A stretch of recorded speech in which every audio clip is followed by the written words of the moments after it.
नमस्कार. इयत्ता 10वी गणित भाग 1 चे दुसरे प्रकरण वर्ग समीकरणे हे आपलं चालू आहे. त्यामध्ये वर्ग समीकरणांचे उपयोजन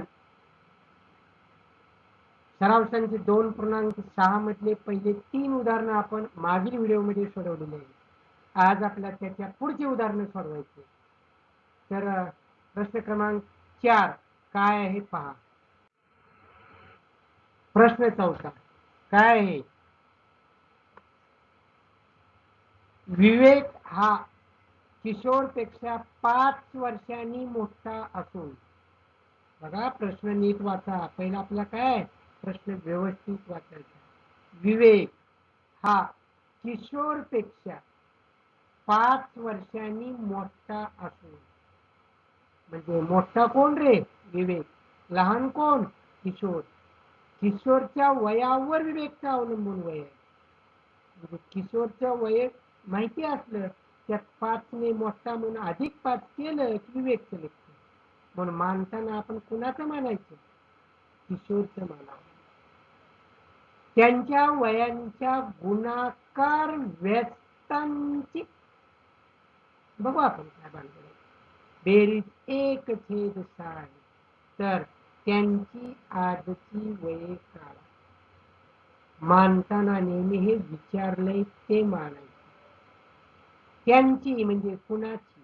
विवेक आणि किशोर यांची आजची वये काढायची. म्हणजे मानताना आजची वये मानावी लागते. कुणाचं मानू मग, विवेकचं का किशोरचं? कारण किशोर पेक्षा मोठा आहे तो 5 वर्षांनी, म्हणजे किशोर आपण घ्यावा लागेल. बरोबर. म्हणून आपण काय करू? उत्तर हे बोलू आपण. उकल समजा किशोरचे आजचे वय x वर्ष आहे. किशोरचे विवेकचं काय असेल रे मग? यापेक्षा 5 वर्षांनी मोठा येतो, म्हणजे x+5 म्हणून तर विवेकचे आजचे वय x+5 वर्ष असेल. कारण या किशोरपेक्षा 5 वर्षांनी मोठा आहे. पुढं काय सांगितलंय रे? अट काय दिली आपल्या उदाहरणामध्ये? त्यांच्या वयांच्या गुणाकार व्यस्तांची बेरीज दिलेल्या अटीनुसार. काय अट आहे? ही जी 2 वय आहेत ना, x आणि x+5, यांच्या गुणाकार व्यस्तांची बेरीज. गुणाकार व्यस्त कुणाला म्हणतात? x चा गुणाकार व्यस्त कोणता? x आणि असा असेल की त्या दोघांचा गुणाकार हा 1 आहे. म्हणजे x चा गुणाकार व्यस्त काय? 1/. x+5 चा गुणाकार व्यस्त काय? 1/x+5. यांची बेरीज 1/. याचा गुणाकार व्यस्त 1/x, याचा गुणाकार व्यस्त 1/x+5 बरोबर कितीला आपल्याला त्यांची बेरीज? 1/6 दिलेली आहे. झालं आपलं. उदाहरणात जे दिले तेवढे सगळं लिहिलं गेलं इथं. आता काय करायचंय? हे समीकरण आपल्याला सोडवायचं. वर्ग समीकरणामध्ये ह्याला रूपांतरित करू आपण. व्यवस्थित सामान्य स्वरूपामध्ये आणण्याचा प्रयत्न करायचा. त्यासाठी काय करायचं? याचा छेद बघा x आहे, याचा छेद x+5, याचा छेद 6 आहे. काय करावं लागेल? याचा छेद x आहे ना, तो सोडून उरलेली दोघं आहेत ना, ह्या दोघांनी याला गुणाकार. ह्याचा छेद x+5 आहे ना, तो सोडून उरलेली दोघं आहेत त्यांनी याला गुणाकार. आणि दुसरं याचा छेद 6 आहे, मग तो सोडून उरलेल्या दोघांनी हे 1 ला गुणाकार. तसं करा. किंवा यानं इकडं गुणा, यानं इकडं गुणा, आणि या दोघांच्या गुणाकारानं इकडं गुणा. एकच आहे. इथं काय केलंय बघू आपण. काय केलं इथं? यानं याला गुणलं, यानं याला गुणलं, आणि छेदस्थानी त्यांचा लसावी म्हणजे गुणाकार तसाच ठेवलाय. सध्या तुकडे तुकड्याने केले, एकदम करायचं नाही. पहिल्या स्टेपला काय केलंय? ह्या x+5 न याला गुणलं, x+5, ह्या x न याला गुणलं, अधिक छेदस्थानी या दोघांचा गुणाकार. पुढं काय करायचं? हा 6 आहे ना, 6 तिकडे गुणायचं.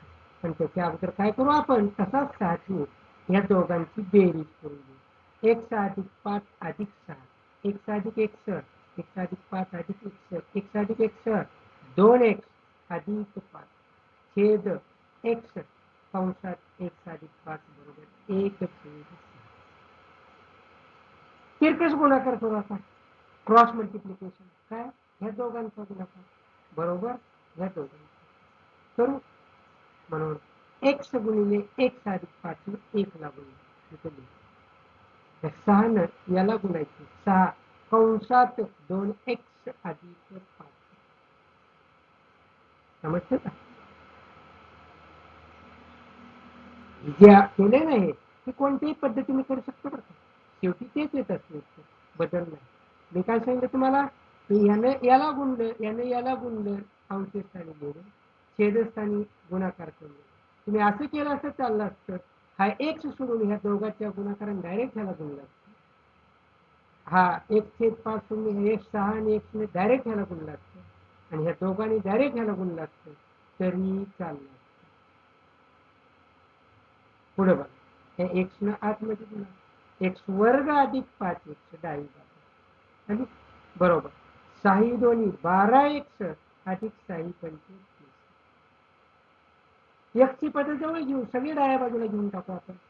एक्स वर्ग अधिक 5x अधिक 12x पलीकडे गेले वजा 12x अधिक 30 पलीकडे गेले वजा 30 बरोबर 0. कसं लिहिणार हे, म्हणून एक्स वर्ग अधिक 5x वजा 12x किती, 5x वजा x कॉमन काढला, 5 वजा 12 वजा 7 x एक्स वर्ग वजा 7x वजा 30 बरोबर 0. झाला का वर्ग समीकरण आपले सामान्य रूपात. हे वर्ग समीकरण आपल्याला सोडवायचं. कसं सोडवणार, एक्स वर्गचा सहगुणक काय 1 आहे, स्थिर पद काय वजा 30, वजा 30 आणि 1 यांचा गुणाकार किती वजा 30. अशा दोन संख्या निवडा की त्यांचा गुणाकार वजा 30 असेल आणि त्यांची बेरीज वजा 7 असेल. गुणाकार वजा 30, बेरीज वजा 7.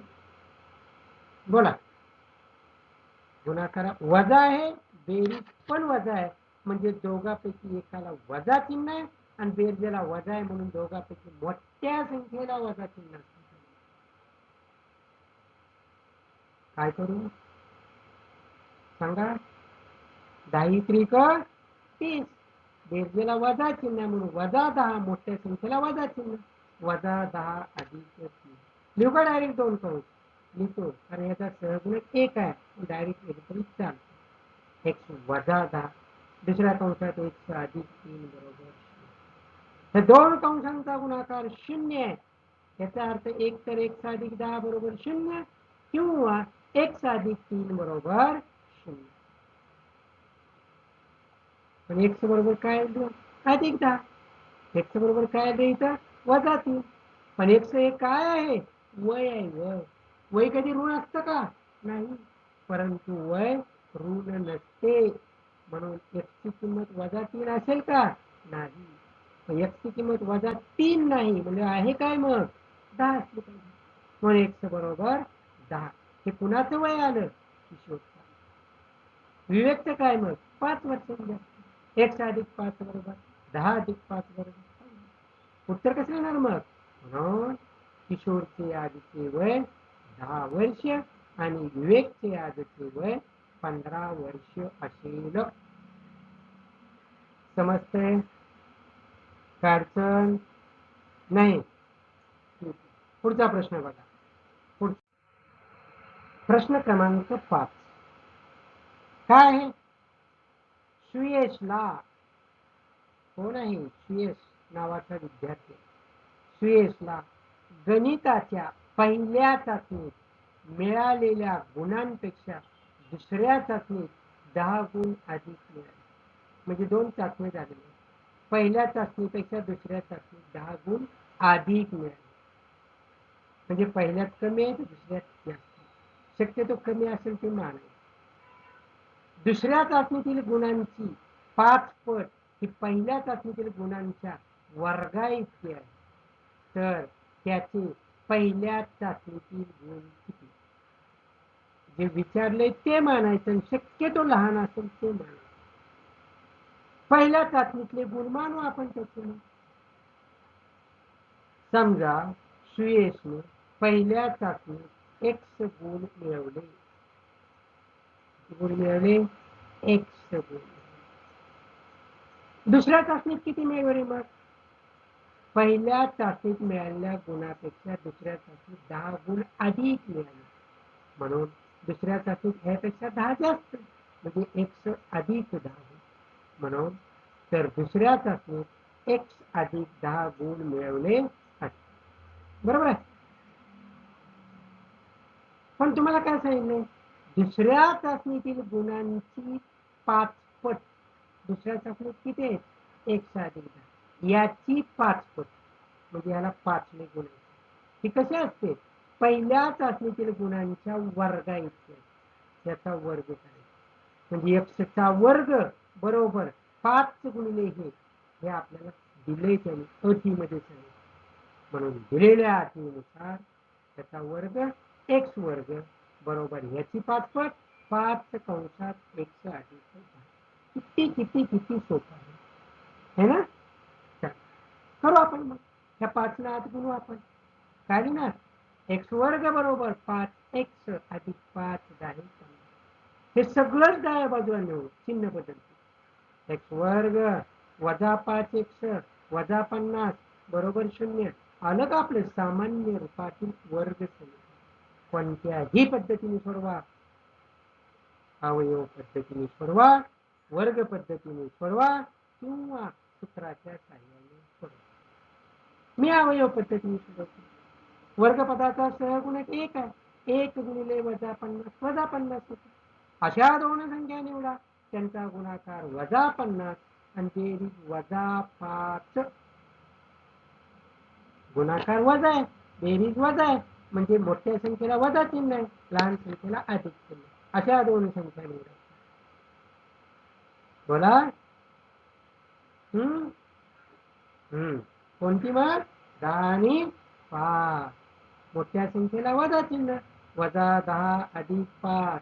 डायरेक्ट 2 कंस लिहू का? लिहितो, करण्याचा सहगुणक 1 आहे. x वजा 10 x अधिक 2 कंसांचा गुणाकार 0. त्याचा अर्थ x वजा 10 बरोबर 0 किंवा x अधिक 5 बरोबर 0. म्हणजे x बरोबर किती रे? मग 10 आलं. आणि x बरोबर किती आलं? म्हणजे अधिक 5 कडे गेलो, वजा 5. x हे काय आहे? गुण आहे. गुण कधी ऋण असतात का?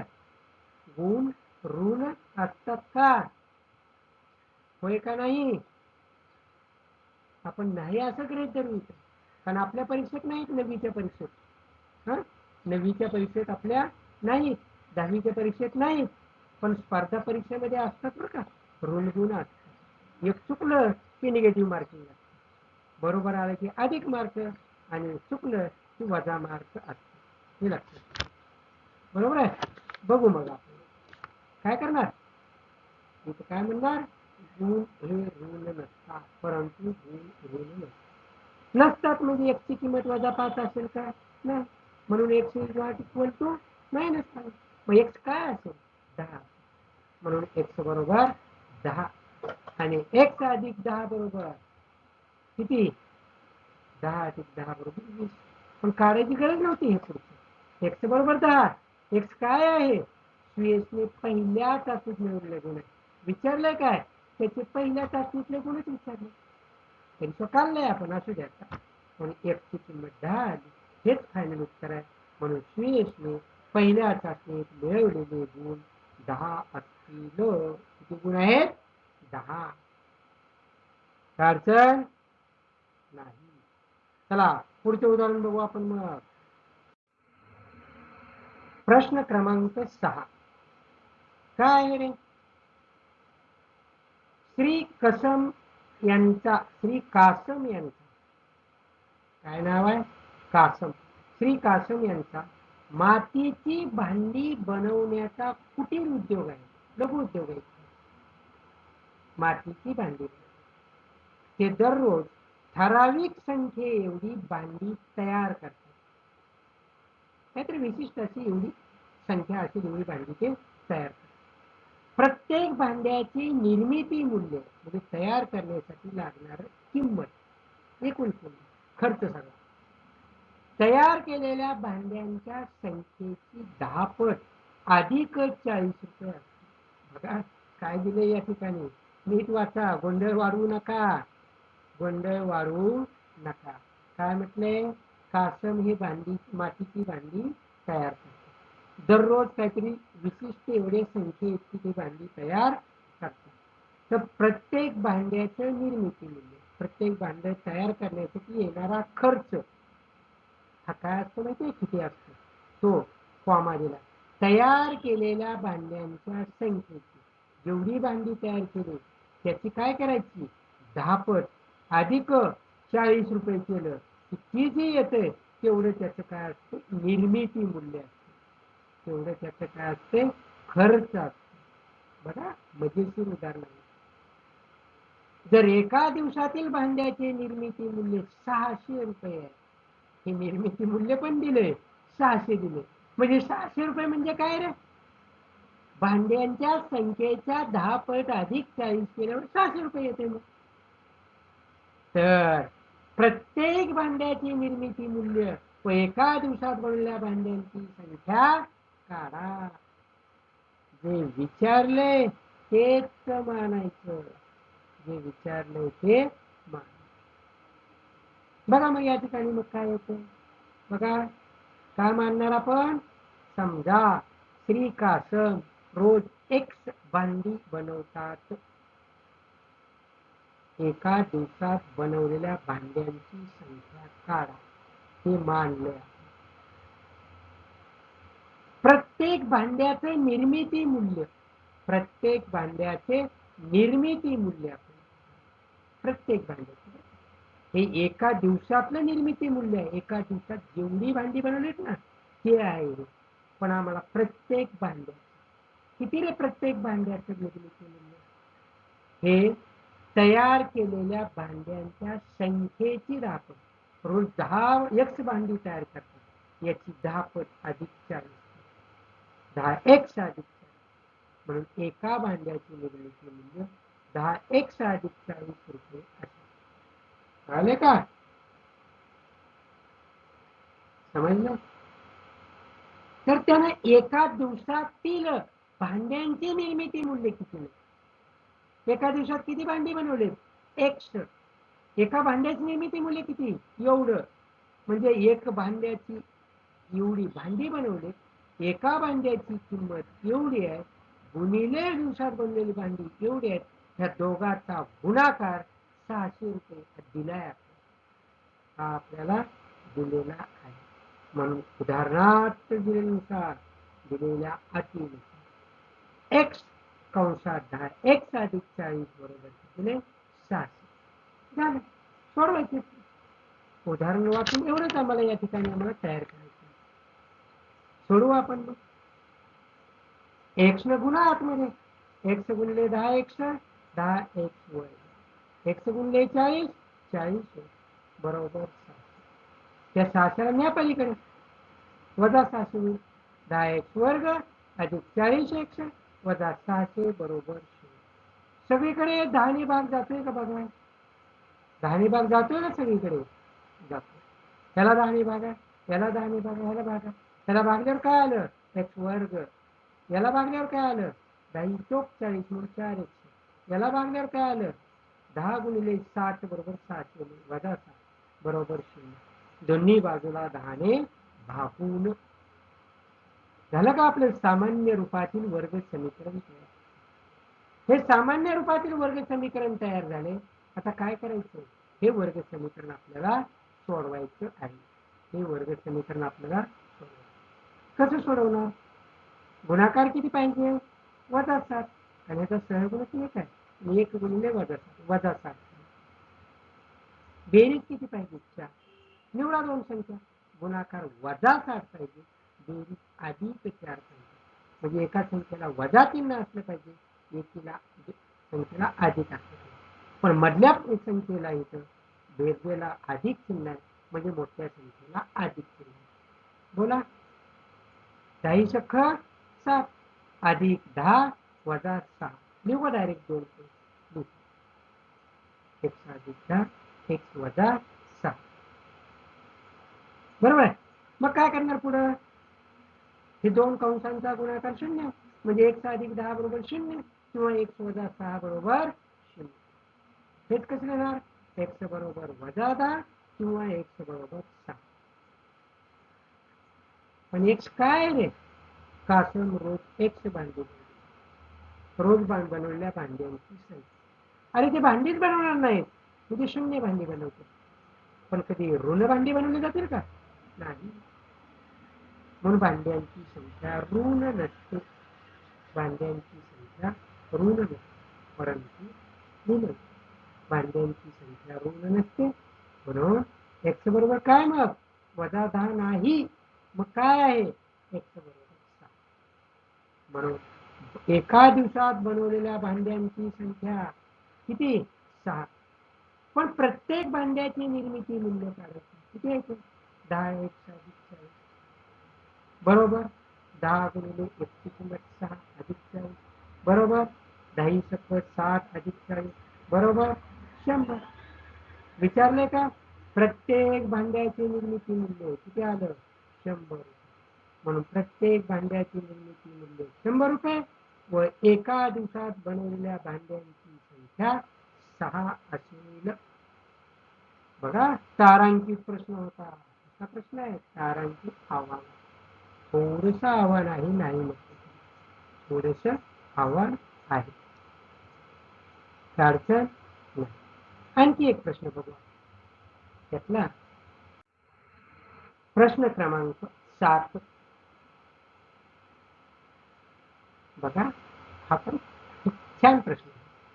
एका नदीत बोटीने प्रवाहाच्या विरुद्ध 36 किलोमीटर जाऊन परत त्याच जागी येण्यास प्रतीकला 8 तास लागतात.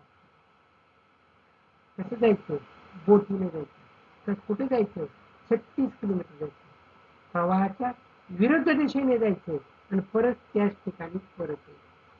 मग 36 किलोमीटर जायचंय आणि 36 किलोमीटर यायचंय. पण जाताना प्रवाहाच्या विरुद्ध दिशेने जायचंय आणि येताना प्रवाहाच्या दिशेने परत यायचं. बरोबर, म्हणजे एक मार्ग आहे प्रवाहाच्या विरुद्ध दिशेने, तर दुसरा मार्ग आहे प्रवाहाच्या दिशेने. बोटीचा संत पाण्यातील वेग ताशी 12 किलोमीटर दिला आहे. तर नदीच्या प्रवाहाचा वेग समजतो का, काय सांगतो बघा. तारांकित प्रश्न आहे, आव्हान आहे. पुस्तकातही अशा स्वरूपाचा प्रश्न सोडून दिलेला आहे तुमच्या. काय करायचं बघा, मी या ठिकाणी एक चित्र काढतो. एक साधस, हा प्रवाह आहे, असा नदी अशी वाहते, या दिशेने अशी वाहते नदी. ही दिशा म्हणजे काय झाली, प्रवाहाची दिशा झाली. आणि ही कोणत्या दिशेने असं निघाला, असा बाण मी इकडे दाखवला, ही प्रवाहाची विरुद्ध दिशा झाली. ही झाली प्रवाहाची दिशा आणि ही झाली प्रवाहाच्या विरुद्ध दिशा. कारण हा खाली नदी वाहत असते, बरोबर, खोलगट भागाकडे वाहत जाते. आम्हाला काय सांगितलं, विचारलंय का, नदीच्या प्रवाहाचा वेग काढायचा. जे विचारले ते म्हणून, समजा नदीच्या प्रवाहाचा वेग 1 किलोमीटर पर तास आहे. प्रवाहाचा वेग किती आहे, 1 किलोमीटर पर तास. प्रवाहाचा वेग. आणि बोटीचा वेग किती आहे रे, संत पाण्याची, बोटीचा संत पाण्यातील वेग ताशी 12 किलोमीटर. प्रवाहाचा वेग 1 किलोमीटर आणि बोटीचा संत पाण्यातील वेग, ज्यावेळेस प्रवाह वाहत नाही, संत पाणी आहे, त्यावेळेचा बोटीचा वेग किती आहे, 12 किलोमीटर. बघा, मग प्रवाहाच्या दिशेने जाताना, असं जाताना बोटीचा वेग किती असेल? संत पाण्यातील बोटीचा वेग किती आहे? 12 किलोमीटर. तर प्रवाहाचा वेग किती असेल? असं वाहतोय म्हणजे म्हणजे प्रवाहाचा वेग आहेच आहे अधिक बोटीचा वेग, दोघांच्या बेरजे त्या वेगाने बोट जाईल. म्हणजे काय रे? म्हणजे किती वेग असेल मग बोटीचा? प्रवाहाच्या दिशेने तिचा काय प्रवाहाचा वेग या ठिकाणी 1 किलोमीटर अधिक बोटीचा संत पाण्यातील वेग 12 किलोमीटर, म्हणजे x अधिक 12 या वेगाने काय होणार आहे? प्रवाहाच्या दिशेने बोट जाणार आहे. समजते का? म्हणजे काय लिहिणार मग? बोटीचा संत पाण्यातील वेग 12 किलोमीटर पर तास आहे हे दिले आहे. म्हणून काय लिहिणार रे? म्हणून बोटीचा प्रवाहाच्या दिशेने असणारा वेग किती रे? 1 अधिक 12. कसा तो समजला का? तो लिहा. 1 अधिक 12 म्हणजेच 12 अधिक 1 किलोमीटर पर तास. कारण संत पाण्यातील बोटीचा वेग किती आहे? संत पाण्यातील बोटीचा वेग 12 किलोमीटर अधिक प्रवाहाचा वेग आहे 1. दोघांची बेरीज तेवढे वेगाने ती बोट काय होणार आहे? प्रवाहाच्या दिशेने जाणार. आता उलट बघू आपण. प्रवाहाच्या विरुद्ध दिशेने काय होतं? वर निघाले इकडे अशी का होत रे? मग इथं काय होत आहे अशा ठिकाणी? या ठिकाणी संत पाण्यातील बोटीचा वेग किती आहे? 12. संत पाण्यातील बोटीचा वेग किती आहे? 12. तेवढ्या वेगाने बोट धावायचा प्रयत्न करते, परंतु प्रवाहाचा वेग किती आहे? 1 किलोमीटर आहे. तो तिला काय करतो? विरोध करतो. म्हणजे तो काय करायला लागेल? वजा करावा लागेल, विरुद्ध करतो. म्हणजे वेग हा 12 किलोमीटर वेगाने धावत नाही, तेवढ्या वेगाने धावायचा प्रयत्न करते, मात्र 1 किलोमीटर पर तास हा प्रवाहाचा वेग त्याला विरोध करतोय, म्हणजे वजा करतो. म्हणून हे जर 12 अधिक 1 असेल तर हे काय असतं? 12 वजा 1. म्हणून काय लिहिणार? म्हणून काय लिहिणार इथं? बोटीचा प्रवाहाच्या विरुद्ध दिशेने असणारा वेग बरोबर किती? 12 वजा 1 किलोमीटर पर तास. 12 वजा 1 किलोमीटर पर तास. काय अडचण? ठीक आहे. आम्हाला दिले काय रे पण इथं? आम्ही काय मानलं होतं? नदीच्या प्रवाहाचा वेग मानला, संत पाण्यातील वेग दिला होता, बोटीचा प्रवाह दिशेने वेग आपण काढला, बोटीचा विरुद्ध दिशेने असणारा वेग काढला, म्हणजे वेगच काढले दिशेने, है ना? पण आम्हाला दिले काय? बोटीने प्रवाहाच्या विरुद्ध दिशेने 36 किलोमीटर अंतर जाऊन परत त्याच जागी येण्यास प्रत्येकाला 8 तास लागतात. 8 तास लागतात. म्हणजे वेळ दिली, वेळ आपल्याला काय दिली? वेळ. पहिल्यांदा कुठे जायचंय? प्रवाहाच्या विरुद्ध दिशेने जायचंय. प्रवाहाच्या विरुद्ध दिशेने कसं जातोय तो? किती किलोमीटर जायचंय? 36 किलोमीटर जायचंय. पण आम्हाला माहिती आहे अंतर बरोबर वेग गुणिले वेळ असतो, पण आम्हाला वेळ दिला इथं, म्हणून वेळ बरोबर काय असणार आहे? अंतर भागिले वेग असतो. हे आपल्याला माहिती आहे. वेळ बरोबर अंतर भागिले. मग आपण प्रवाहाच्या दिशेने काढू. प्रवाहाच्या दिशेने लागणारा वेळ बरोबर अंतर. अंतर किती आहे रे? प्रवाह दिशेने किती किलोमीटर गेलाय? 36 भागिले किती वेगाने गेलाय तो? 12 अधिक 1. म्हणजे प्रवाहाच्या दिशेने जायला त्याला किती वेळ लागला? 36/12 अधिक 1. विरुद्ध दिशेने काय लागले? 36 किलोमीटरच आहे. 36 भागिले 12 वजा 1. त्या दोघांची बेरीज 8 तास दिले आहे. म्हणून दिलेल्या अटीनुसार 36/12 अधिक 1 हा प्रवाहाच्या दिशेने जाण्यासाठी लागणारा वेळ लागला. 36 किलोमीटर अंतर जाणे. परत यायला 36/12 वजा 1 विरुद्ध दिशेने यांची बेरीज, जायला एवढा वेळ परत यायला एवढा वेळ, दोघांची बेरीज 8 तास दिले, बरोबर 8 झालं. आता हे सोडवायचं आहे आपल्याला. अशी उदाहरणं आपल्याला सोडवता येतात का? त्याचे रूपांतर आपण वर्ग समीकरणामध्ये करायचं. वर्ग समीकरणामधल्या सामान्य रूपामध्ये करण्याचा प्रयत्न करायचा. करू आपण. काय करणार?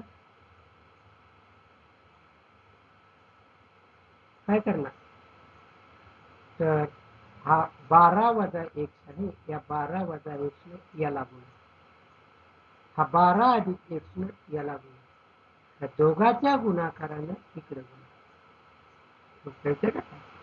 12 वजा 1 याला गुणा, यानं याला गुणा, या दोघांच्या गुणाकारानं याला गुणा. म्हणजे थोडक्यात डाव्या बाजूचा लसावी काढला, लसावी म्हणजे या दोघांचा गुणाकार.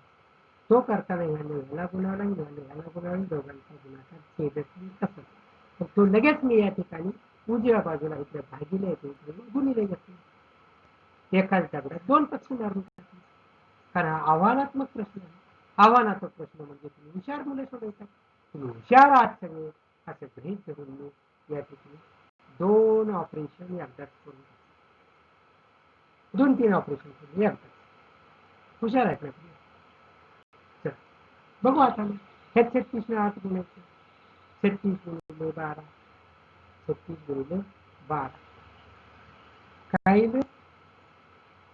36 गुणिले 12 काय? 36 कंसात 12 वजा 1 अधिक 36 कंसात, इथे 36 सामायिक काढला, तर इथे 36 आणि कॅल्क्युलेशन कमी करता येईल तेवढं करू ना आपण. गुणाकार मोठे मोठे करा, पुन्हा त्याला वजा बाकी करा, चला. म्हणून 12 वजा 1 अधिक 12 अधिक 1 बरोबर 8. या ठिकाणी 12 अधिक 1 आहे, 12 वजा 1 आहे. या दोघांबद्दल काय लिहू मी? हे अधिक 1 हे वजा 1 म्हणजे अधिक बी, हे वजा बी म्हणजे वर्ग वजा बी वर्गचा हा विस्तार. एका वर्ग म्हणजे 12 वर्ग वजा 1 वर्ग. हे जा काय करतो? फोड मग फोडून त्याला फोडतो. हे काढून म्हणजे आपला अर्थ. ठीक आहे, पुढे बघा काय रे मग इथं 36 कंसात वजा 1 अधिक 1 काय होईल? कॅन्सल होईल. कॅन्सल होईल होईल कॅन्सल कॅन्सल. या ठिकाणी वजा 1 अधिक 1 कॅन्सल. काय राहील शिल्लक? 36 गुणिले हा काय आहे? 36 गुणिले काय येईल पुढं? 36 गुणिले 12 आणि 12 यांची बेरीज किती आहे? 24. 36 गुणिले 24 बरोबर 8 कंसात 12चा वर्ग 144 वजा 1चा वर्ग 1. 36 गुणिले 24, 36 गुणिले 24 बरोबर. असं करायचं. मी काय केलं, हा 8 आहे ना, 8 दोन्ही बाजूला मी 8 ने भागलं, दोन्ही बाजूला 8 ने भागलं, 8 ने भागलं 8 त्रिक 24 आलं आणि इकडला 8 कॅन्सल होईल बरोबर. ह्याला 8 ने भागलं मग काय रे? 36 गुणिले 3 बरोबर 144 वजा 1. दोन्ही बाजूला 8 ने भागलं काय येईल मग? 36 त्रिक 108 बरोबर 144 वजा 1. हा वजा 1 वर्ग आहे ना, इकडे घेतो मी अधिक 1 वर्ग बरोबर 144. हा अधिक 108 तिकडे गेला वजा 1 x वर्ग बरोबर किती आलं? 36 त्यांची वजाबाकी 36. दोन्ही बाजूची वर्गमूळ काढू. x बरोबर अधिक किंवा वजा 6 म्हणजे x बरोबर काय आलं? अधिक 6 किंवा वजा 6. x काय? प्रवाहाचा वेग आहे. वेग कधी ऋण असतो का? नाही. वेग ऋण नसतो म्हणून वजा 6 घेऊ शकतो का? नाही. म्हणून x is not equal to -6. therefore x is equal to 6. म्हणून x ची किंमत 6 आहे. x ची किंमत जर 6 आहे आणि तेच आपल्याला विचारलं प्रवाहाचा वेग किती, तर किती आला? 6 आला. म्हणून नदीच्या प्रवाहाचा वेग बरोबर 6 किलोमीटर पर तास दर तास. समजले का? ठीक. आज आपण चौथा, पाचवा, 6वा, 7वा 4 उदाहरणं पाहिले. संत गतीने पाहिले. जसं संत पाण्याचा वेग संतचा असतो 0 असतो, तसं आपण 0 वेगाने आपण उदाहरणं सगळी सोडवलेली आहेत. तर या पुढचे उदाहरण आपण पुढच्या व्हिडिओमध्ये पाहू. तोपर्यंत यात झालेल्या सगळ्या 7च्या 7 उदाहरणांचा सराव करा. पुन्हा पुन्हा व्हिडिओ पहा म्हणजे लक्षात येतं. व्हिडिओ पुन्हा पुन्हा पहा. पुन्हा पुन्हा व्हिडिओ पाहून या व्हिडिओना लाईक करा, या व्हिडिओना शेअर करा आणि काय करा, stand up maths by Suresh